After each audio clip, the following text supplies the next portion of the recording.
Shannon here, Directcarpet.ca. Today we are in Brantford, Ontario, Canada. We are ripping out a carpet and we are replacing with new carpet. So we're going to take you through the steps from 1 to 10 on how to do that.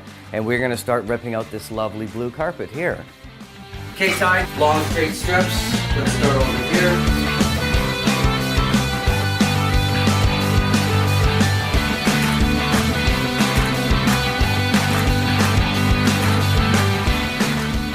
Okay, so what we try to do whenever we're ripping out carpet in an old place, instead of taking out, one whole huge room, we take out, maybe a 4-foot strip. Most of the time, if you're doing it yourself, if you cut a 4-foot strip of carpet, roll it up, tie it up, tape it up, put it out at the curb, the garbage man will actually come and take it away for you for free. Great tip, remember that stuff. And it makes it easier to get out of the house without ripping the paint, ripping the walls apart. Keep them small, keep them simple. Tape them up, get them ready for to take outside. I mean, it makes it nice and